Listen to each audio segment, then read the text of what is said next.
think I installed this turbo wrong. Either that or otherwise it's a really quiet turbo. It just purrs.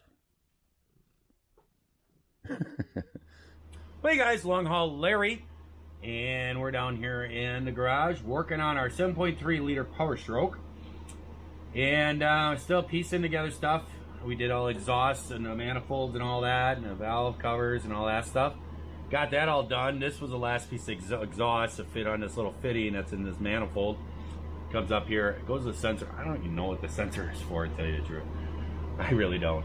But the sensor, it's mounted on this plate, and this cover plate, it goes for the high pressure pump bolt is behind there.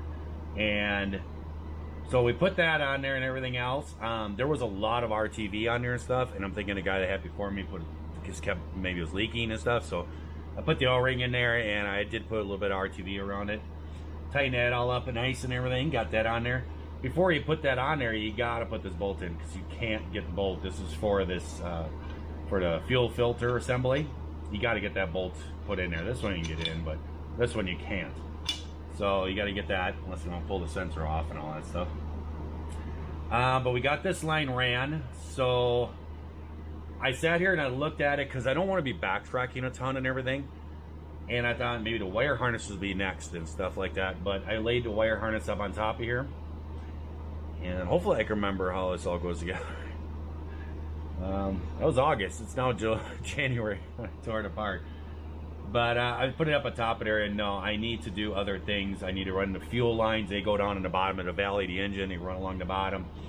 Also, the H-pop line's got to be changed over. That kind of stuff. And the fuel line's got to be run up off the frame. All that stuff's got to be all set up first. And also the fuel discharge too. It's got to come down too. So we're going to be doing all that. And right now, before we get too far and everything, I did blow the heads out and I cleaned everything out and everything. And I had the fuel port line, the fuel rail plugged on the other side and stuff. But before you start, just a secondary thing, pull the plug out, put compressed air in there and blow anything out. Just any kind of dirt and debris, make sure it's clean and everything so none of that stuff goes into your injectors and all this. And you could say, well, you're blowing it into the injectors now because the injectors are installed, but it's going to have the easiest way out. And if I pull the plug on one side of fuel rail and blow on the other side, it's going to come out. There's nothing in there anyways, but it's just a double check just so you don't plug up an injector right away or something, having some little piece of debris or something in there. So there's a little plug right here on each side of the head because the fuel lines, this side it plugs in the back, this side it plugs up here. There's a plug on that end, and a little 5/16, the 12-point end of the wrench, will fit. It's a little square plug. You can get that on there. You kind of just need to tap it on there with a hammer. I already tapped this one on there because I saw what I had to do in the other one. Make sure I didn't strip nothing out or lose nothing. And it's just a little square plug. And it just pulls that out. And then when we take our air compressor, put the nozzle on the other end and blow this out. I did notice that there was some liquid stuff coming out of there. Okay. So I just want to just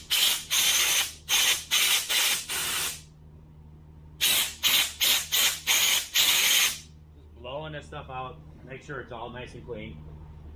Probably just oil residue from assembly and everything else that's in there and stuff. But we want to make sure that we do that. So now I'm going to put the plug back in. I'm going to put some Teflon tape on there. You can put red coating on there too. I just don't have any here. I don't know why. Remember how I said I don't want to be backtracking and everything? Well, this is a fuel drain. When you change the filter on this, you can open up a little valve on the back and the fuel will flow out and it'll go down to the ground so it doesn't spill down inside the engine. So this has to go in, but it's real kind of got a lot of bends and stuff. It's got to go in there. It's got to go behind this pipe. So backtracking. I actually had to take this pipe back off. You just take it off the exhaust here, and then you can fit it in there. It fits just like that.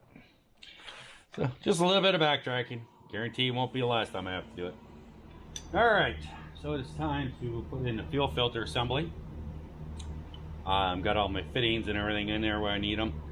And this is that fuel drain that I was talking about. It's back there. You just turn it like that, and then it will drain fuel out, and it'll come down this line and then drain out instead of being up in there. So just push these bolts back out the best you can there. Get this drain hose that we just put in.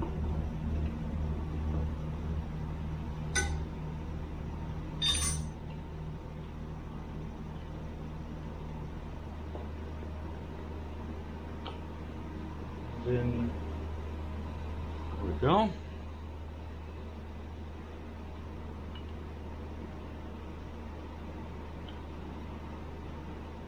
Don't need no torque or nothing, just put her in there, she's tight.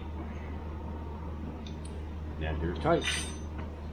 Alright, next we're going to drop in the fuel lines. And these fuel lines, they have a special gasket on them. They're behind these nuts right here. It's a little square gasket, and I gotta pick this one out. It's like an O-ring, except that's kind of square.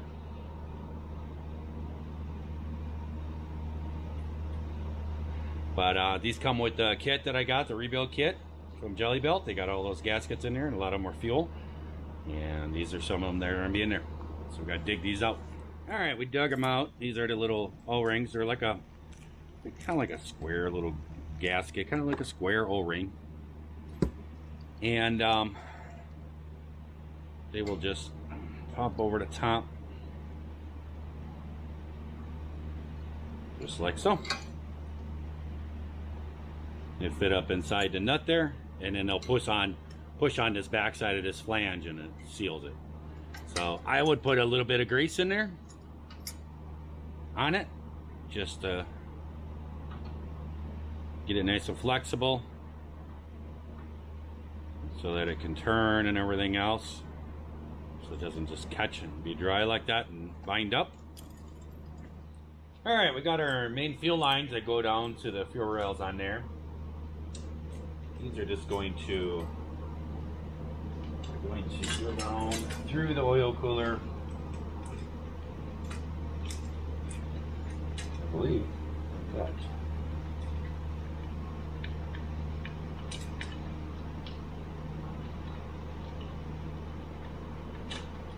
One there and one there. This line is for the left bank, that was for the right one. So I gotta do the same thing on this one, pull the O-ring out and put new ones in, and then cinch those up. And then I'm probably gonna feed the lines from the frame that come from the fuel tank up to the other side of the fuel filter assembly. So what I'm talking about is these right here, these two lines that come off the H-pop. This is the one that I had to replace last year, and it blew out right up here and I had to replace it. And what I did is I ordered a kit. It's been kind of like a fix for these. And this guy sells them on eBay. Basically, they're just lines. Little hydraulic lines some guy puts together, has figured out the sizes and the angles of the fittings, and sells these things. And let's see, this one is going to go right here, and this one's going to curl back down around here. It's just a hydraulic line. Then this one is going to be a 90 there.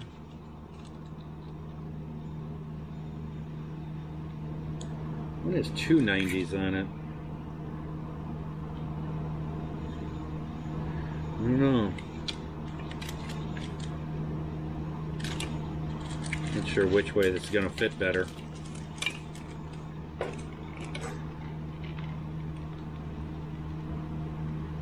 Probably like that.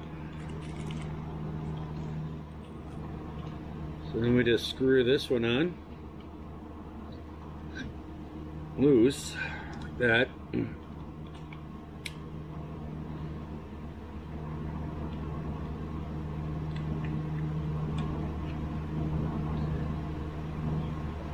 Just like that. And then this one,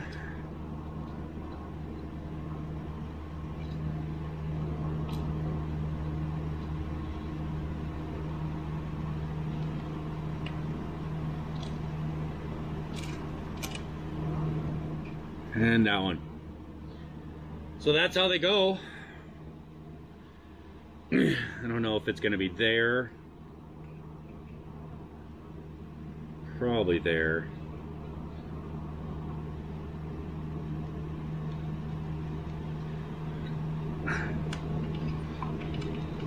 Get a wrench. It might be. It might have to go below this way. I'm not really sure. So I bought this because this was the whole problem of what was leaking on this engine when I tore it apart, and I found this out. Because when I messed around with this H-pop line, I had my hand in here last year, and this thing sticks up, and there's this plastic deal on top of it. And I must have, goes again, and that plastic piece, I must have cocked it, it popped out of there and was sitting sideways in there. And oil was leaking out.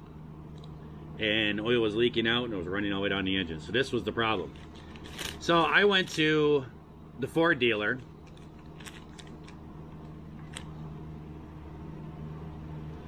and talked to them about this and everything else, and they gave me the part, and this is the part number they gave me. Then I came home and I looked at my bill, I was like, whoa.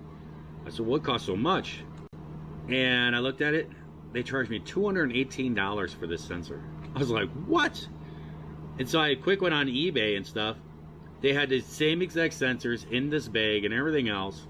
And they were, this one was $34. There was a whole bunch on there for like 40 bucks. That's crazy. So I actually returned the one to Ford and told them about it. I'm like, that is, I understand Ford's more expensive, but come on.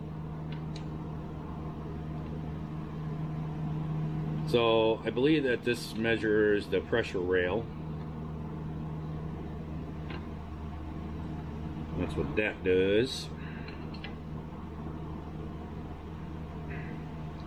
But yeah, let's put the turbo in. The turbo can go in, and an exhaust, like a weld exhaust. I can take care of that whole thing. Put that cover on. Really start buttoning up. But once I get that done, and it's a couple things on the front end here, and we're ready. Look what I got. Yeah, got a brand new turbo.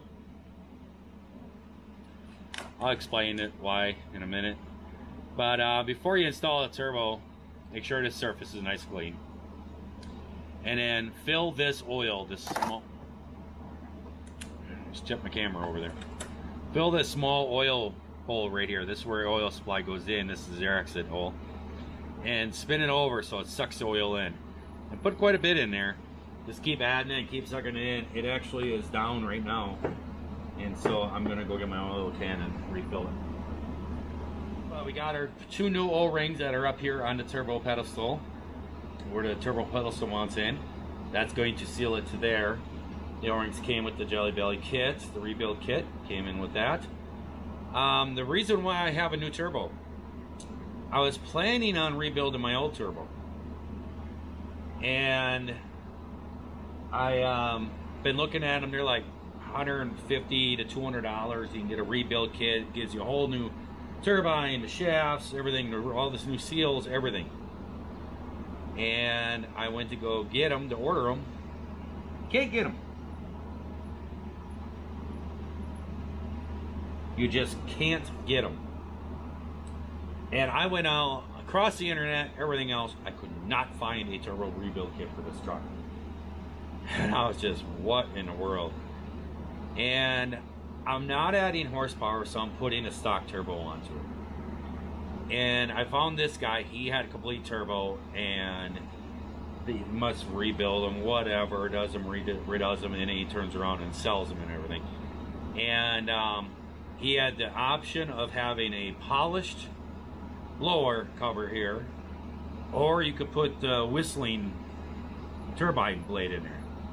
And I'm gonna be honest with you, those guys kind of annoy me when I drive by and they hit the gas and the turbo spool up and they whistle noises. I'm not into it. So basically, we're gonna have to do this in a quick moment so we don't lose all of our oil. Basically, just flip it over. And just drop it down under.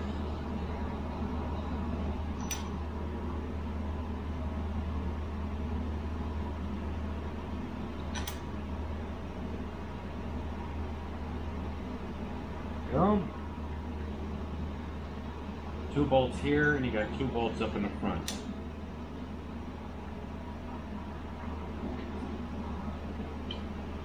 That's gonna be a hard one to get to. That hose.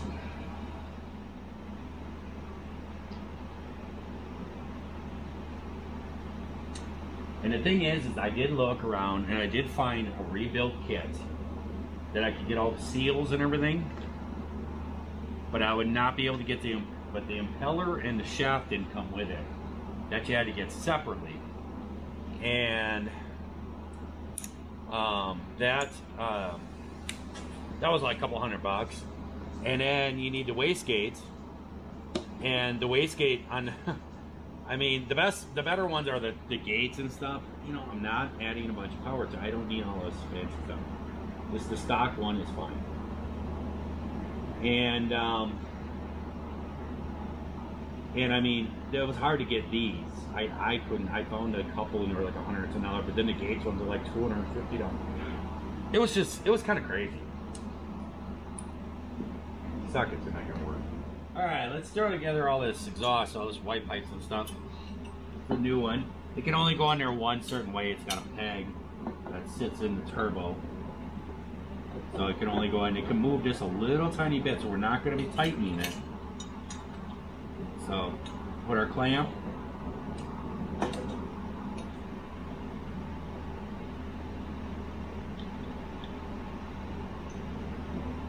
Bring it up. See, there it goes. There.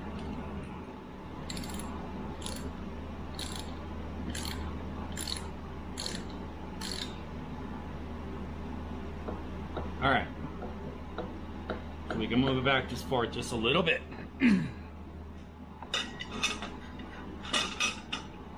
And this side over here. Okay. So we're gonna put a gasket in here. And yeah, it's seal against there.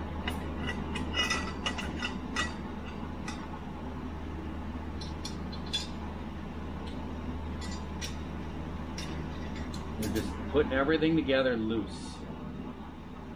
And there's no need for Loctite on any of these bolts.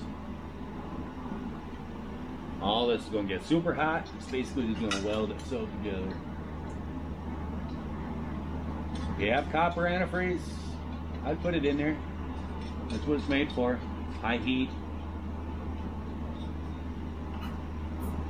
Anti-seize. I think I said antifreeze.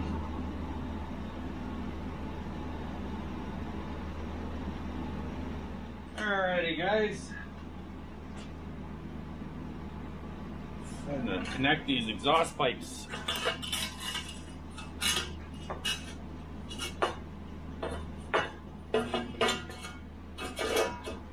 Just got to loosen this one up.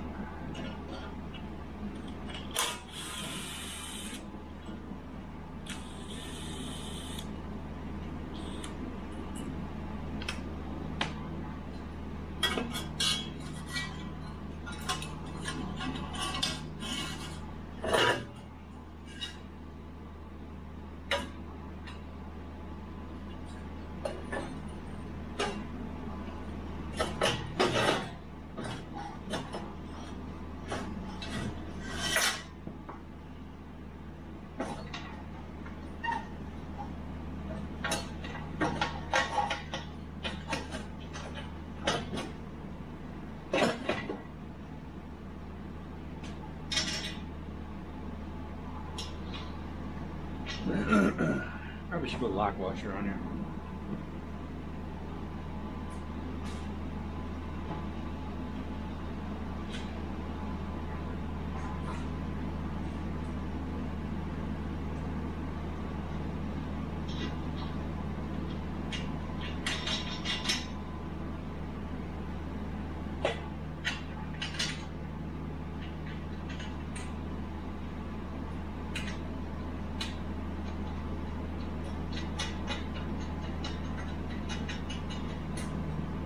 Ready.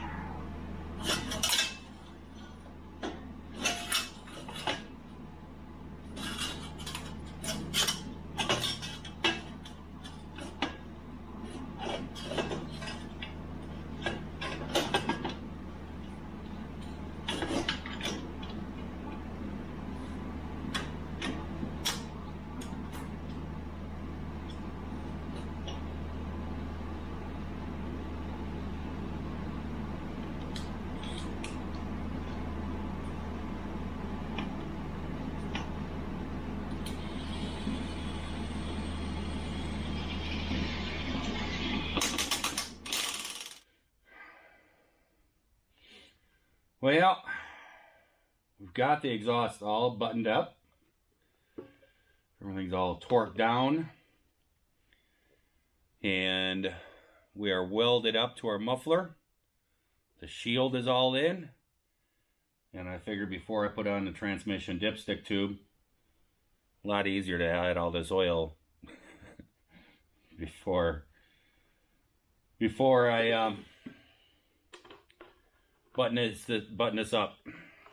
This thing takes 18 quarts. 18 quarts. That's a lot of transmission fluid, man. We got our exhaust all welded in. Got our heat shield all put in there and everything. All secured in. Transmission is all complete. I just got to put the dipstick tube in there. I figured it'd be easier to add it right now. Got our exhaust pipe all ran up there. Got our new turbo put on there. Whoop.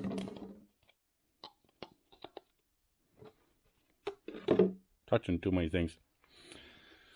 Got our white pipes out there. Got our brand new turbo pump mounted all up on there. We got all of our high pressure lines put in. They're not tightened yet. This one back here, you kind of have it. See how I kind of got it? I'm going to tighten it up so it stays just like that. So that it has that flex there and it'll be in between. It won't be touching anything. This intake is just sitting on here. I just have it sitting on there. I got to put the boots on. But I think that I need to place the wire harness first. The wire harness sits all up in here. That's why I'm kind of thinking I need to get these lines back off. So I just got them sitting on there. They're just loose. And got to hook get the wire harnesses. There's big relays that sit right here. There's two big relays, and there's a whole mob of wires that all goes here, and then they branch off and go to all the different places and stuff. And then there's other smaller wire harnesses that hook up to different things, and they'll plug together and stuff. So up on the front here, we got our cap put on there from our high pressure oil pump bolt cover. Got that put on there. Got the exhaust line put on. Got all of our fuel lines all run. I know it's here. I just don't know where it is. I've looked and looked and I give up. I got to call Ford tomorrow and get that O-ring that fits inside this big nut. The one is inside here. And the instructions say it's in there. I just didn't. It's fell out someplace. And maybe I'll take a quick peek again in the morning. But I'm going to call Ford real early in the morning. And I bet you anything they have them. If they don't, then they can give me one probably tomorrow. Got the fuel filter all cleaned out and everything, which is nice because there's always a lot of debris that gets in the bottom of there. And then they always say, oh, you should clean it out. It's impossible to clean that out when it's in the truck here. I mean, you got your heating element that's down inside there. How you supposed to swab all that out? There's no way. So I flushed it all out and cleaned it all out and everything. And then I put a bunch of diesel in there and ran it out the ports and everything. Get all the junk out of it. So I have to get a fuel filter for it. And I have to get another alternator. That'd be about it that we've gotten done today. I think it's quite a bit. So I think we're going to add the rest of our fluid here tonight that we have. I still need to get 6 jugs. I was not smart and didn't pre-order it right from AMSOIL. If you do that, you get this stuff for like $14 a jug. And the only place that sells it is Fleet Farm here. And you go there and it's $18.99 a gallon or a quart. And I bought all of the stuff they had at the Fleet Farm. I bought all the stock they had on the shelf. I don't know, 2 or 3 days ago. And the other Fleet Farm over in Plymouth, I was over there and I grabbed, I think it was like 4 or 5 of them over there. It's whatever I could carry. I didn't have a cart or nothing. So I grabbed whatever they had there, and I think they have like 3 or 4 left on the shelf over there.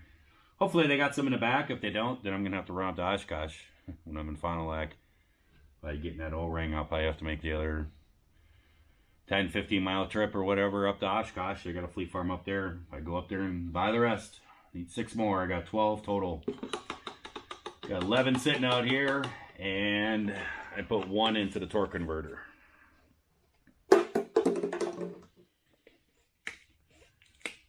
So I am going to let you guys go. I hope that everybody out there is having themselves a great day, great night as they watch this here video. We're getting close, guys. I'm telling you right now that I'm going to go inside and shut her down. I'm going to take a shower. Need a shower. And going to go shut things down and everything. And maybe edit another video or something. I don't know. But put some ice on my back. And I'm going to chill and relax and get some sleep tonight. And then try to finish all this up tomorrow morning. And a little bit of running around I have to do. And then I got the darn carpenter coming here tomorrow to help me put the cab on here.